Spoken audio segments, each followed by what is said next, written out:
자, 이 시간에 다같이 읽으실 성경 말씀은 스가랴 11장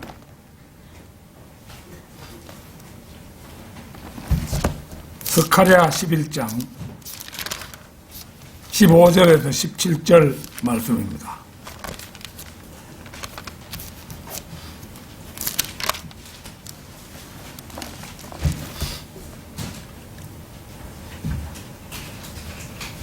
스가랴 11장 15절에서 17절까지 말씀 다 찾으신 줄 알고 받들어 읽겠습니다. 이에 주께서 내게 말씀하시리라. 너는 다시 어리석은 목자의 도구를 취하라. 보라, 이는 내가 그 땅에 한 목자를 일으킬 것이미니 그가 멸망한 자를 찾아보지 아니하고 어린 자를 찾지 아니하며 상한 자를 치유하지 아니하고 조용히 서 있는 자를 먹이지 아니할 것이며 오히려 그는 살진 자의 살을 먹고 그들의 굽을 산산히 찢으리라. 양떼를 버려둔 우상 목자에게 화 있으리라. 칼이 그의 팔과 그의 오른 눈에 임하리니 그의 팔은 바싹 마르고 그의 오른 눈은 완전히 어둡게 되리라. 이 시간에는 구약에 나타난 적그리스도의 예표들, 이런 제목으로 말씀을 드리겠습니다. 오늘의 본문 말씀은 적그리스도에 관한 구약의 말씀 중에 대표적인 말씀이라 할 수 있습니다. 이 말씀은 요한계시록의 적그리스도에 관한 말씀과도 잘 호응이 되는 말씀이기도 합니다. 우리가 하나님의 말씀을 인간의 저작이 아닌 하나님의 말씀으로 받아들이는 근거 중에 하나가 바로 예표입니다. 전에 창세기 24장을 가지고 설교할 때 아브라함이 아버지 하나님을 예표하고 엘리에셀이 성령 하나님을 예표하며 이삭은 예수 그리스도를, 그리고 리브카는 교회의 예표가 된다고 살펴본 적이 있습니다. 한 가지 더 예표들을 살펴보겠습니다. 현재 기독교계의 가장 큰 논쟁거리 중의 하나는 환란 전 휴거냐, 환란 후 휴거냐 하는 문제입니다. 환란 전 휴거를 뒷받침하는 구절도 적지 않으나 몇몇 예표들을 보면 답은 한결 간단 명료해집니다. 요셉이 7년 흉년 전에 이방인 신부 아스낙과 결혼했다는 점, 모세가 이집트의 10가지 재앙 전에 이방인 신부 시포라와 결혼했다는 점, 에녹이 노아의 홍수 전에 휴거되어 죽음을 보지 않고 휴거될 신약 성도들의 예표가 된다는 점도 환란 전 휴거를 확실하게 보여주는 예표들입니다. 우리는 이 예표들을 통해 휴거가 대환란 전에 일어날 것임을 확신하게 되는 것입니다. 적그리스도는 대환란 때 나타나는데 요한계시록 13장 3절에서 우리는 그의 모습을 보다 구체적으로 그려볼 수 있습니다. 또 내가 보니 그의 머리들 가운데 하나가 상처를 입어 죽게 된 것 같았으나 그의 치명적인 상처가 나으니 온 세상이 기이히 여겨 그 짐승을 따르더라. 오늘의 본문 말씀은 칼이 그의 오른 눈에 임한다고 기록하고 있는데 요한계시록은 머리들 가운데 하나가 상처를 입는다고 기록하고 있습니다. 여기서 우리가 눈여겨볼 일은 눈과 머리는 일치하는 신체의 부분이라는 사실입니다. 이제 이런 정도의 지식을 가지고 창세기 3장 15절을 찾겠습니다. 창세기 3장 15절.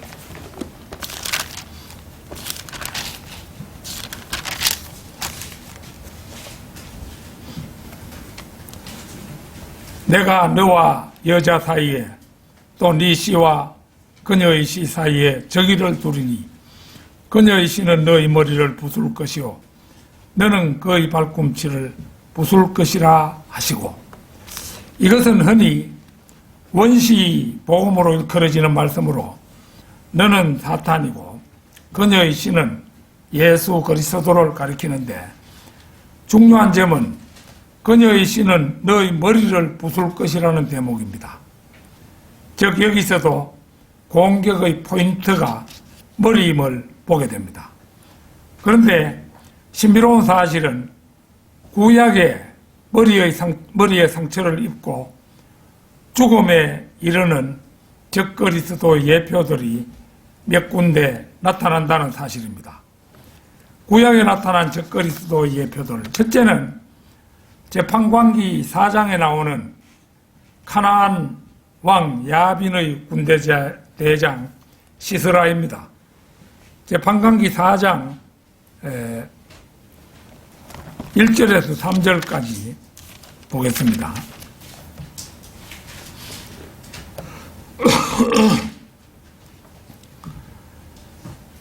에훗이 죽은 후에 이스라엘 자손이 다시 주의 목전에서 악을 행하니 주께서 하솔에서 다스리던 가나안 왕 야빈의 손에 그들을 파셨더라. 그의 군대 대장은 이방인들의 하로셋에 거하는 시스라였는데 이스라엘 자손이 주께 부르짖었으니 이는 그가 철병 900대를 가졌으며 20년 동안 이스라엘 자손을 심히 압제하였습니다. 하나님께서는 이스라엘이 우상 숭배로 기울자 멸하지 않고 남겨둔 이방 민족들을 들어서 이스라엘을 응징하곤 했습니다. 그러나 영영 이스라엘을 버리시지는 않고 그들이 부르짖으면 여러 번에 걸쳐 재판관을 일으키셔서 압제받는 이스라엘을 구원해 주시곤 했습니다. 이 시대에는 여선지자 드보라가 재판관이었는데 그녀가 하나님의 계시를 받고 아비노함의 아들 바락에게 납탈리 자손과 스불론 자손 1만 명을 데리고 나가서 승리를 쟁취하라고 했으나 겁이 많은 바락이 드보라가 함께 가야 자신도 가겠다고 고집을 피우는 바람에 하나님께서는 그가 전쟁에서 가나안 군사는 무찌르지만 군대 대장 시스라는 바락의 손에 붙이지 않으셨습니다. 자, 그 4장, 재판관기 4장 10절에서 15절까지 보겠습니다. 바락이 스불룬과 납탈리를 케데스로 불러서 그가 1만 명을 거느리고 올라가고 드보라도 그와 함께 올라가더라. 모세의 장인 호밥의 자손 중 켄인 헤벨이 켄인들로부터 떨어져 나와 케데스 곁에 있는 사나임 병원에 이르러 그의 장막을 쳤더라. 사람들이 시스라에게 아비노함의 아들 바락이 타볼산에 올라온 것을 알렸더니 시스라가 그의 모든 병거 즉 900대의 철병거와 자기와 함께 있던 모든 사람을 이방인들의 하로셋에서부터 키송 강으로 모으더라.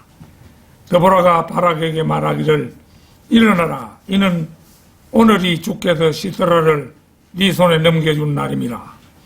주께서 네 앞에 나가시지 않았느냐 하므로 바락이 타볼산에서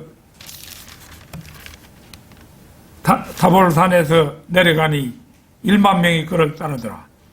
주께서 바락 앞에서 칼날로 시스라와 그의 모든 병거와 그의 모든 군대를 폐주시키시니 시스라가 병거에서 내려 도보로 도망치니라. 하나님께서 시스라의 모든 군대를 바락의 손에 붙이시니 한 명도 남기지 않고 멸망시키십니다. 그런데 그 군대 대장 시스라는 켄인 헤벨의 장막으로 도망합니다. 이 헤벨이 모세의 장인의 후손이라고 되어 있죠. 헤벨의 아내 야엘이 시스라를 맞아들여서 마실 것을 주고 이불을 덮어주자 그는 이내 깊이 잠이 들어버렸습니다. 곧이 21절 22절 보겠습니다. 헤벨의 아내 야엘이 장막의 못을 갖고 그녀의 손에 망치를 들고 가만히 그에게 들어가서 그 못을 관자놀이에 대고 박아 땅에 꽂으니 이는 그가 쉬 잠들어 있었으며 피곤하였음이라. 이에 그가 죽으니라. 보라, 바락이 시스라를 찾을 때 야엘이 나와서 그를 맞이하여 그에게 말하기를 오소서 내가 당신에게 당신이 찾던 그 사람을 보여주리이다 하더라. 그리하여 그가 그녀의 장막에 들어오니 보라, 시스라가 죽은 채 누워있고 그의 관자놀이에 못이 있더라. 대단히 당차고 용맹스런 여인이지요. 시스라는 헤벨의 아내 야일에 의해 못질을 당해 죽었습니다. 관자놀이는 비와 눈 사이에 있는 태양혈이 있는 곳으로 두개골의 옆머리에 해당합니다. 여기에 못질을 당하면 뇌가 손상되기 때문에 살 도리가 없습니다. 그러나 여자가 아무리 당차고 힘이 있다 해도 대개의 경우 남자를 당하기는 힘듭니다. 더욱이 시스라는 가나안 왕 야빈의 군대 대장입니다. 군대 대장이라면 일반 남자와도 힘의 차이가 클 것입니다. 그런데도 헤벨의 아내 야엘은 시스라를 상대하려고 마음을 굳힙니다. 강한 남자를 아녀자가 죽이려고 하면 지혜도 있어야 합니다. 하나님께서는 이미 시스라를 죽이겠다는 마음을 굳히고 계셨으므로 이미 야엘이 사용할 무기를 생각나게 하셨습니다. 마침 유목을 하며 사는 헤벨에게는 천막을 칠 때 필수적인 커다란 쇠못들이 집에 천막에 있었죠. 하나님께서는 야엘로 하여금 이 쇠못을 사용하게 하신 것입니다. 야엘이 아무리 연약한 여자라고 해도 큰 쇠못을 시스라의 관자놀이에 대고 망치로 치니 그것도 깊이 잠든 시스라로서는 피할 재간이 없었습니다. 이 시스라는 머리가 상해 죽은 적군의 군대 대장이므로 바로 안성맞춤으로 적그리스도의 예표가 되는 것입니다. 구약에 나타난 적그리스도의 예표, 두 번째 예표는 재판관기 9장에 나오는 아비멜렉입니다. 아비멜렉은 미디안을 무찌른 기드온과 그의 첩 사이에서 태어난 아들이었습니다. 아비멜렉의 어머니는 세켐 사람이었는데 기드온이 죽자 외조부 온 가족에게 내가 청하노니 세켐의 모든 사람들 귀에 말하기를 70명이나 되는 여룻바알의 모든 아들이 너희를 다스리는 것이 너희에게 더 좋으냐, 아니면 한 사람이 다스리는 것이 좋으냐고 전하라. 또한 내가 너희의 뼈와 살림도 기억하라. 이렇게 재판관기 9장 2절에서 말합니다. 그들이 세켐 사람들을 설득하여 이제 결국 아비멜렉이 왕이 되었습니다. 원래가 벨리알의 자식인 그는 허영심이 강하고 경박한 사람들을 모아 자기 아버지 기드온의 집으로 가서 자신의 배다른 형제 70명을 한 바위 위에서 죽이는 만행을 저지릅니다. 그런데 운 좋게도 막내 아들 요담만은 살아남았습니다. 이 요담이 세켐이 내다 보이는 거리심산 꼭대기에 서서 비유로 세켐 사람들을 힐난하고 아비멜렉을 두려워하여 브엘로 도주한 다음 그곳에서 거합니다.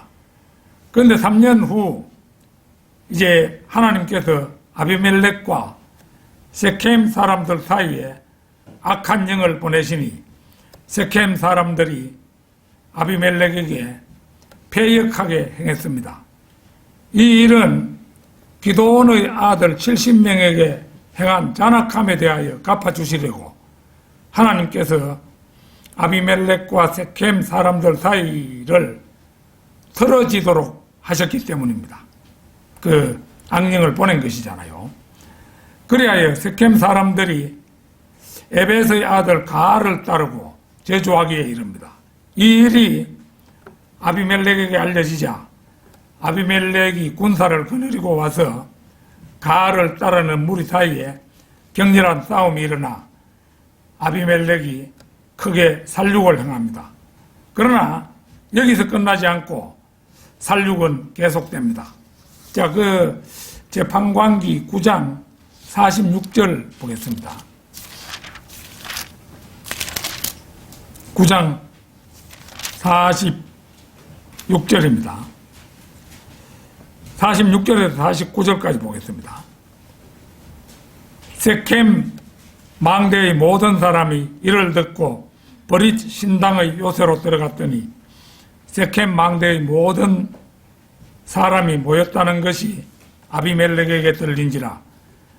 아비멜렉과 그와 함께한 모든 백성이 살몬산에 올라가니 아비멜렉이 손에 도끼를 가지고 나뭇가지를 잘라 그것을 집어 자기 어깨에 메고 그와 함께한 백성에게 말하기를 너희는 내가 행한 것을 본대로 서둘러 행하라 하니라.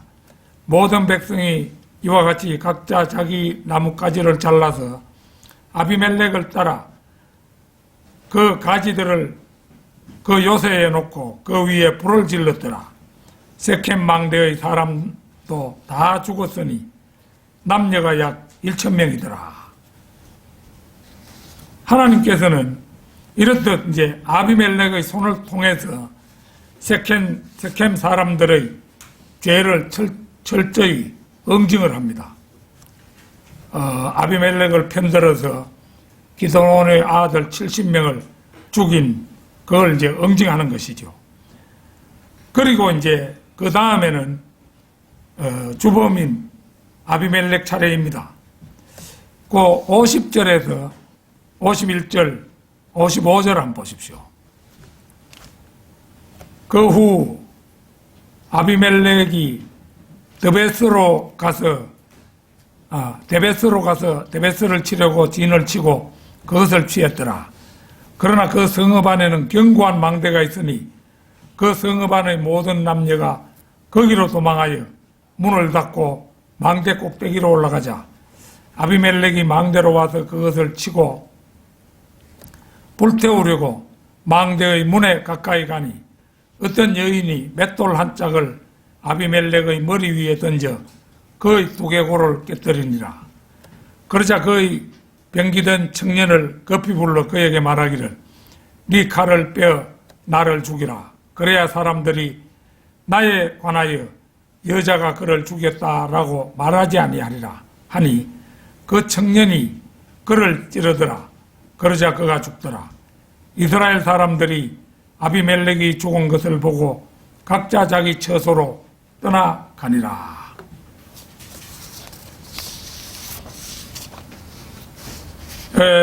아비멜렉과 세켐 사람들에 대한 응징에 대해 이제 여기에 이제 응징하는 이제 아비멜렉까지 죽는 것은 여기까지 다 됐는데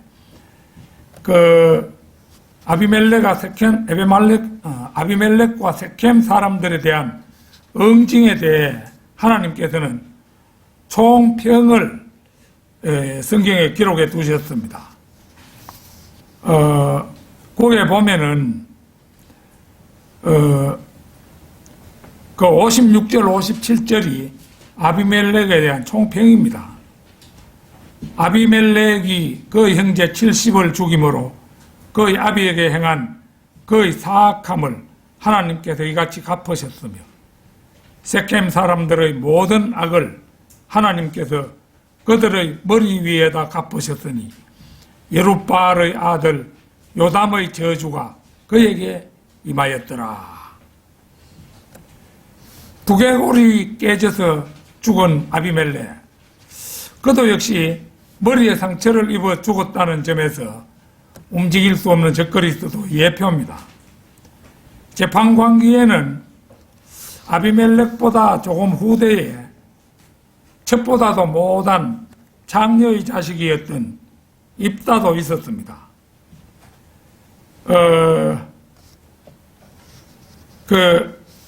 그냥 들으십시오. 그때 길르앗인 입다는 힘센 용사였고 그는 장녀의 아들이었는데 길르앗이 입다를 낳았더라. 길르앗의 아내도 아들을 낳았더니 그의 아내의 아들들이 자라서 입다를 쫓아내며 그에게 말하기를 너는 우리 아버지 집에서 유업을 받지 못하니 이는 네가 타국 여인의 아들임이라 한지라. 입다가 그의 형제들을 피하여 톱당에 거하니 허영심이 강한 사람들이 입다에게 모여들어 그와 함께 나가더라. 여기를 보면 입다도 자신의 이복 형제들로부터 심한 따돌림을 받고 톱당으로 가서 살았다고 기록하고 있습니다. 만약 입다가 아비멜렉처럼 악한 사람이었다면 그 역시 이복 형제들에게 충분히 복수할 만했습니다. 그러나 입다는 아비멜렉과는 딴판으로 성정이 어질고 바른 면이 있었습니다. 비록 그의 주위에 허영심이 강한 사람들이 그에게 모여들었지만 그는 제 민족의 위기를 극복하는데 크게 쓰임받았음을 우리는 성경을 통해서 볼 수가 있습니다. 물론 아비멜렉도 좀 더 성정이 어지럽더라면 그 뛰어난 육체적 완력과 배포로 입다처럼 크게 쓰임받을 수도 있었을 것입니다. 그러나 인과응보라는 말이 공연히 생긴 말이 아닙니다. 비록 첩의 아들이었지만 그는 이스라엘의 그 불세출의 영웅이라 할 수 있는 기도원의 아들로서 악을 원수로 갚지 말고 찐득은히 때를 기다렸더라면 출중한 인물이 될 기회가 반드시 주어졌을 겁니다.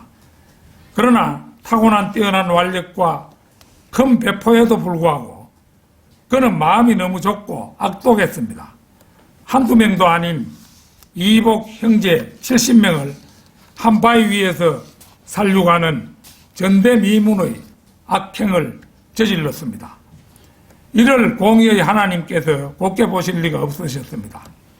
하나님께서는 아비멜렉이 저지른 악만큼 갚아주시기로 마음을 굳히시고 악한 영들을 세겜 사람들에게 보내시어 아비멜렉을 배반하게 하심으로써 세겜 사람들도 응분의 대가를 받고, 그러니까 그 나무를 베어다가 그 밑에 놓고 불을 지르는 바람에 1,000명이나 되는 사람들이 타 죽었잖아요.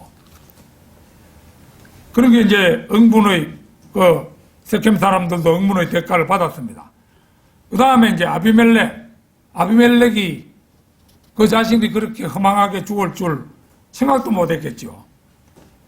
한 여인이 던진 맷돌 한 짝에 맞아 참으로 극적인 죽음을 맞이하게 됩니다. 우리가 이 재판관기 이 아비멜렉의 죽음 전후를 읽어보면은 참으로 극적인 죽음을 맞이하도록 하나님께서 준비하셨어요. 우리 하나님도 왜 이제 사람들이 소설 같은 거, 뭐 희곡 같은 거 이런 걸 써도 극적인 장면을 연출해야 그게 사람들에게 감동을 줄 수 있잖아요. 아비멜렉의 죽음 이것도 보면은 공교롭게도 그 여인은 연약한 존재잖아요. 그 여인이 던진 맷돌짝 이것에 아비멜렉이 머리를 맞아가지고 죽을 줄 아무도 몰랐지요. 그런데 하나님은 그의 죽음을 그렇게 극적으로 마련하신 것을 보게 됩니다. 아울러 영원히 없어지지 않는 성경 말씀에 기록되어서 적그리스도의 예표가 되었으니 실로 자업자득의 결과라고 할 것입니다. 구약에 나타난 적그리스도의 예표, 세 번째 예표는 사무엘상 17장에 나오는 골리앗입니다. 창세기 6장 2절에서 4절을 한번 찾겠습니다. 창세기 6장 2절에서 4절입니다.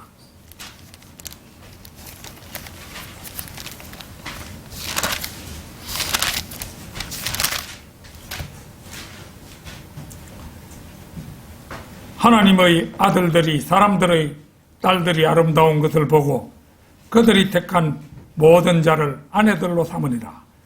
주께서 말씀하시기를 내 영이 항상 사람과 다투지는 않으리니 이는 그도 육체임이라. 그래도 그의 날들이 120년이 되리라 하시니라. 그 당시에 땅에는 거인들이 있었고 그 위에도 있었으니 즉 하나님의 아들들이 사람의 딸들에게 들어와서 그들에게 자식을 낳았을 때며 그들은 옛날의 용사들로 유명한 사람들이 되었더라. 본문은 그 거인의 기원을 말해주는 유명한 말씀이지요.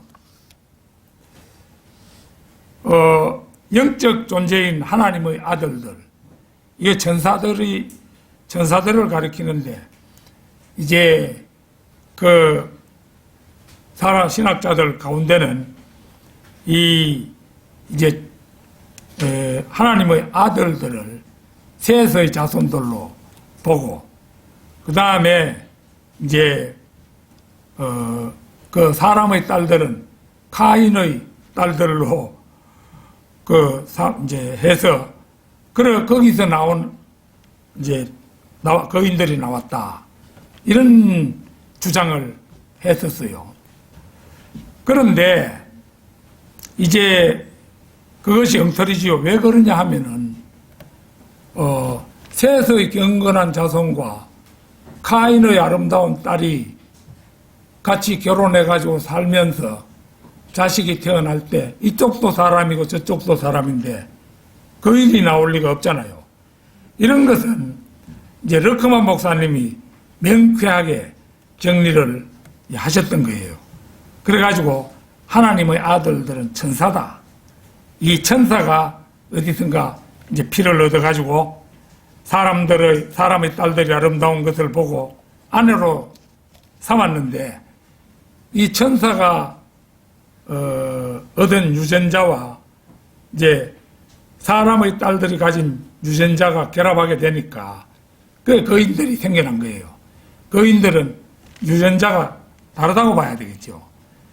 이 일로 세상은 사악함이 가득하게 되고 마침내 하나님께서는 사람들을 물로 심판하기로 작정하시는 초유의 사태로 발전하죠. 그 당시에 땅에는 거인들이 있었고 그 후에도 있었으니 실제로 이스라엘 민족이 출애굽하여 가나안 땅에 들어올 때 거인족들이 있었잖아요. 아낙인, 삼수민, 에민, 그러고 그 철침대 그 이야기, 그 바산왕 옥, 이런 사람들이 전부 다 거인들이었잖아요. 창세기 6장의 거인들은 노아 홍수에서 모두 죽었지만은 출애굽 후에도 거인들이 등장하는 걸 보면 역사상 천사들이 저지른 범죄는 그 후에도 계속해서 일어났다는 것을 알 수가 있습니다. 우리가 지금 살펴보고자 하는 필리스티아의 골리앗도 그런 사람입니다. 자, 사무엘 17장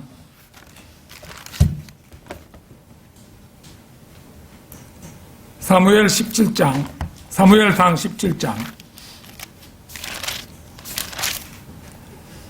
4절에서 10절입니다. 그때 필리스티아인들의 진영에서 최고 투사가 나왔으니 그 이름은 골리앗으로 가드인이며 그의 신장은 6큐빅과 1뺨이더라.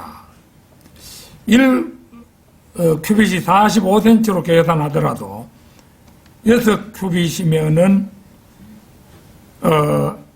280cm 정도 되죠.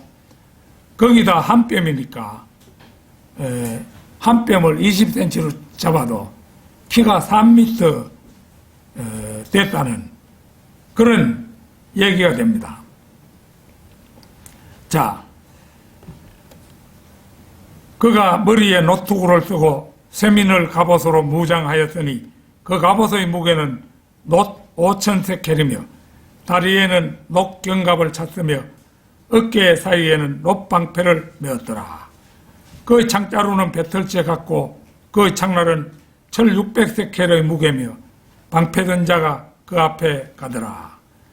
그가 서서 이스라엘 진영을 향해 소리쳐 말하기를 어찌하여 너희가 전열을 가다듬으려고 나왔느냐. 내가 필리스테아인이고 너희는 사울의 종이 아니냐. 너희를 위하여 한 사람을 택하여 내게로 내려보내라. 그가 나와 싸워서 나를 죽일 수 있으면 우리가 너희 종이 될 것이니 만일 내가 그를 이겨 그를 죽이면 너희가 우리의 종이 되어 우리를 섬겨야 하리라 하더라.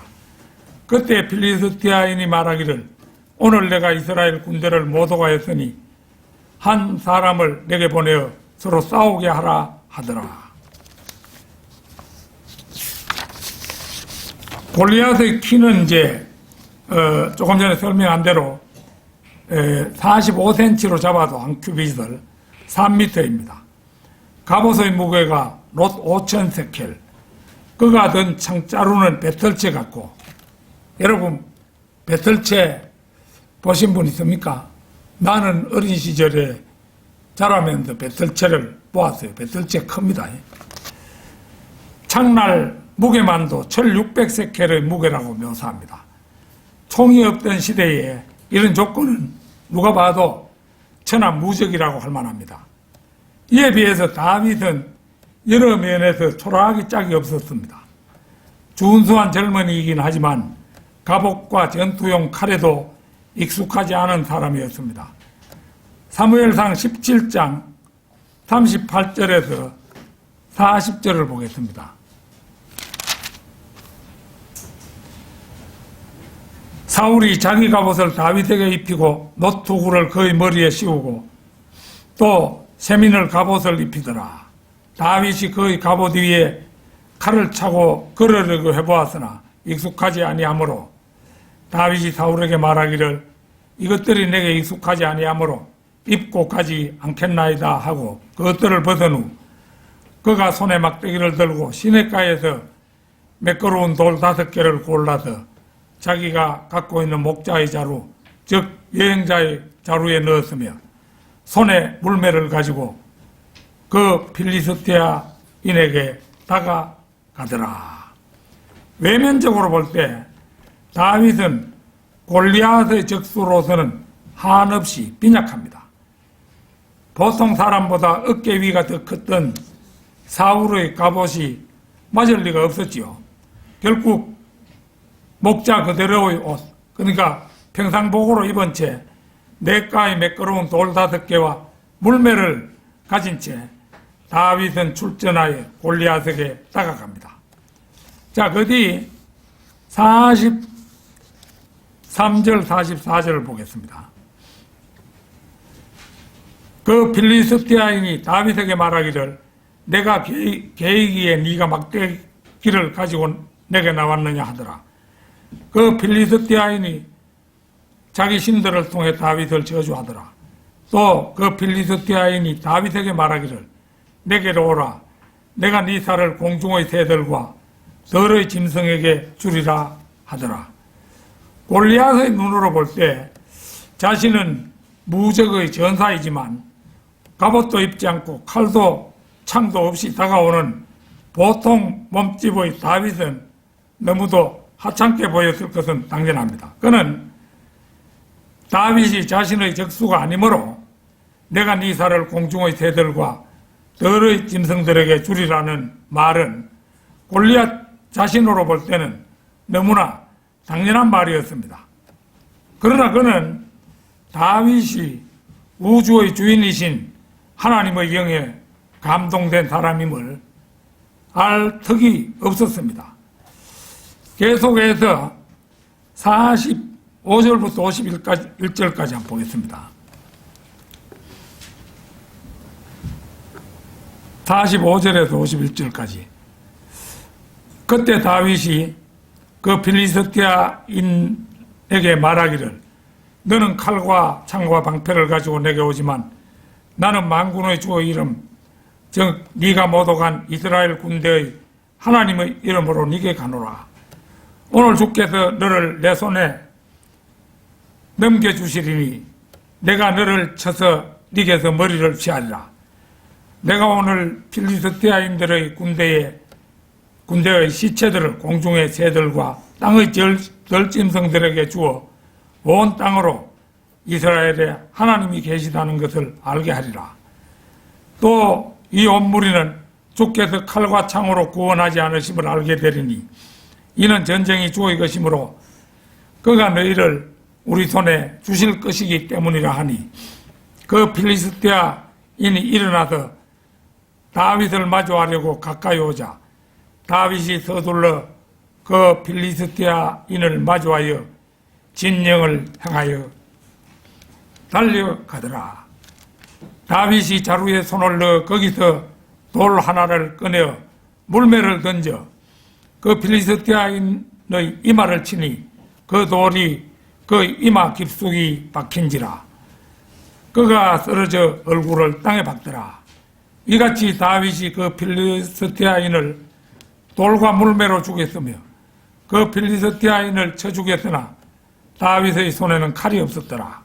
그러므로 다윗이 달려가 그 필리스티아인 위에 서서 그의 칼을 잡고 칼집에서 뽑아 그것으로 그를 죽이고 그의 목을 베니 필리스티아인들이 그들의 최고 투사가 죽은 것을 보고 도망치더라.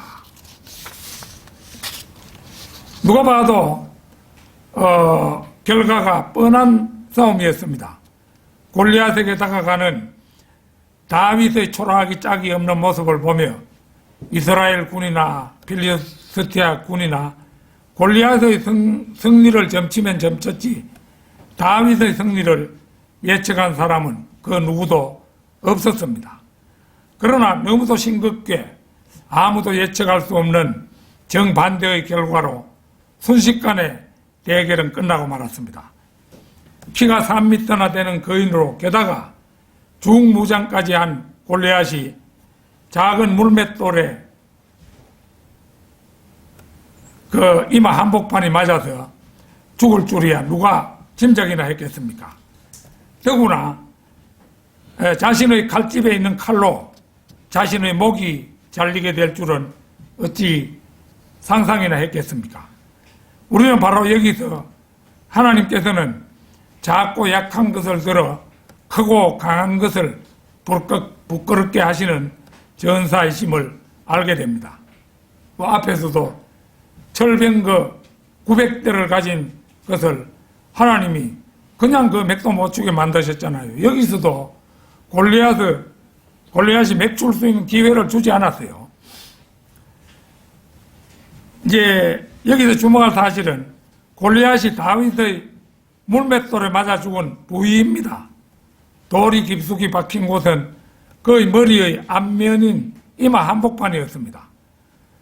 관자놀이에 못이 박혀 죽은 시스라나 여인이 던진 맷돌에 맞아 두개골이 깨진 아비멜렉과 마찬가지로 골리앗 역시 머리가 상해서 최후를 마쳤다는 점에서 우리는 그가 적그리스도의 예표인 것을 알게 되는 것입니다.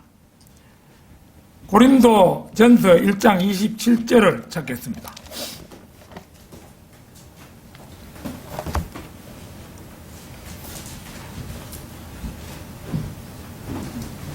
그러나 하나님께서 세상의 어리석은 것들을 선택하시면 지혜로운 자들로 부끄럽게 하시려는 것이요 하나님께서 세상의 약한 것들을 선택하시면 강한 것들을 부끄럽게 하시려는 것이라. 하나님께서는 어리석은 사람들을 세워 이 세상의 지혜 있는 자들을 부끄럽게 하시는 분입니다. 여러분은 어리석은 사람이라고 생각하십니까? 만약 그렇다면 하나님께서는 여러분들을 지혜 있는 자들을 부끄럽게 하라고 부르신 것입니다. 여러분은 세상 사람들보다 연약한 사람이라고 생각하십니까? 그렇다면 여러분은 권력 있는 자들을 부끄럽게 하도록 부르심을 받으신 것입니다. 하나님께서 미천한 사람을 택하시는 바람에 우리 모두는 기회를 얻어 거듭날 수가 있었음을 잊어서는 안 되겠습니다. 사무엘상 6절에 이거 몇 장인 걸 내가 안 써놨네요. 자, 사무엘상으로 가세요.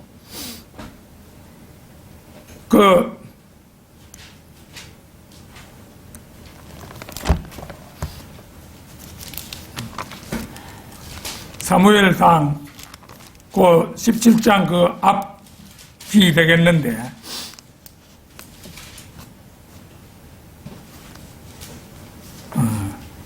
요게 다윗에게 기름 붓는 장면, 그게 몇 장이죠?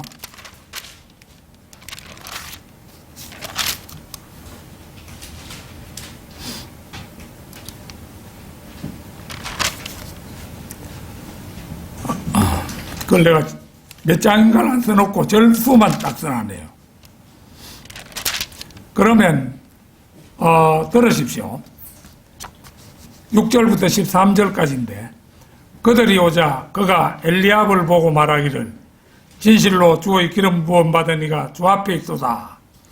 이 엘리압이라는 이새의 아들은 굉장히 풍채가 좋았던가 봐요. 16장 3절부터 그러면 6절부터 보십시오.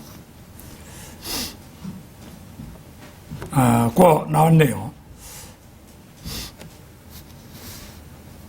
엘리압을 보고 말하기를 진실로 주의 기름 부음 받은 이가 주 앞에 있도다 하였으나 주께서 사무엘에게 말씀하시기를 그의 용모나 그의 신장을 보지 말라. 내가 그를 거절했습니다. 주가 보는 것은 사람이 보는 것과 같지 아니하나니 사람은 외모를 보나 주는 마음을 보느니라 하시더라. 그러자 이새가 아비나답을 불러 사무엘 앞을 지나가게 하시니 사무엘이 말하기를 주께서 이 사람도 택하지 아니하셨도다 하니 이새가 산마를 지나가게 하니라. 사무엘이 말하기를 주께서 이 사람도 택하지 아니하셨도다 하더라. 다시 이새가 그의 아들 7을 사무엘 앞으로 지나가게 하니 사무엘이 이새에게 말하기를 주께서 이들을 택하지 아니하셨도다 하더라. 사무엘이 이새에게 말하기를 네 자식들이 모두 여기 있느냐 하니 그가 말하기를 아직 막내가 남아있으니 보소서 그가 양을 지키나이다 하더라. 사무엘이 이새에게 말하기를 보내어 그를 데려오라. 그가 여기 올 때까지 우리가 앉지 아니할 것이라 하더라. 그리하여 이새를 보내어 그를 데려오니 그가 혈색이 좋고 용모가 준수할 뿐 아니라 보기에도 좋더라. 주께서 말씀하시기를 일어나 그에게 기름을 부어라. 이 사람이 그임이라 하더라. 그러자 사무엘이 기름불을 가지고 그 형제들 가운데서 그에게 기름을 부으니 주의 영이 그날로부터 다윗에게 임하시더라. 그리하여 사무엘이 일어나 라마로 가니라. 이 일련의 말씀을 보면은 누구도 예측하지 못한 막내 다윗이 하나님의 기름 부음을 받지요. 미래를 현재와 함께 보고 계시는 하나님께서는 훗날 다윗이 한 사람의 적그리스도의 예표를 못 뺄 것도 그의 몫으로 이미 확정하셨음을 알게 되는 것입니다.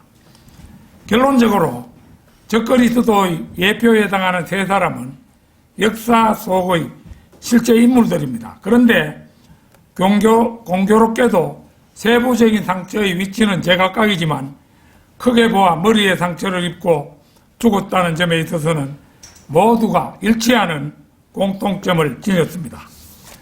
요한계시록 13장 1절에서 5절까지를 보겠습니다.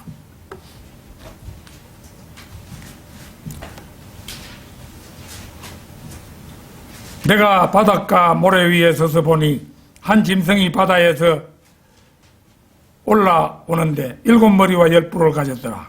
그 뿔들에는 10개의 왕관이 있고 그 머리들에는 하나님을 모독하는 이름이 있더라. 또 내가 본 그 짐승은 표범과 같고 발은 곰의 발 같고 입은 사자의 입 같은데 용이 자기의 능력과 자리와 큰 권세를 그 짐승에게 주더라. 또 내가 보니 그의 머리들 가운데 하나가 상처를 입어 죽게 된 것 같았으나 그의 치명적인 상처가 나으니 온 세상이 기이 여겨 그 짐승을 따르더라. 사람들이 그 짐승에게 권세를 준 용에게 경배하고 또 그 짐승에게도 경배하며 말하기를 누가 그 짐승과 같으며 누가 감히 그와 더불어 싸울 수 있으리요 라고 하더라. 그 짐승이 큰 일들과 모독하는 말들을 하는 입을 받았으며 또 42달 동안 활동할 권세를 받았더라. 저 그리스도는 대환란 때에 나타나 사람들을 미혹할 것입니다. 구약의 저 그리스도 예표들은 모두 머리에 상처를 입고 죽었지만은 저 그리스도 자신은 우리가 읽어본 그대로 머리에 치명적인 상처를 입지만 기적적으로 살아나서 후 3년 반 동안 곧 42달 동안 세상을 지배하되 온통 세상을 피로 물들일 것입니다. 물론 구원받은 성도들은 대환란 직전에 휴거되어 세상에 있지 않습니다. 다만 실물과 예표의 관계에서 우리가 알게 되는 하나님의 말씀의 오묘함입니다. 거룩한 하나님의 말씀을 앞표지에서 뒤표지까지 가감없이 믿음으로써 하나님께 사랑받고 인정받는 성도 여러분이 되시기를 소망합니다. 다 같이 기도드리겠습니다.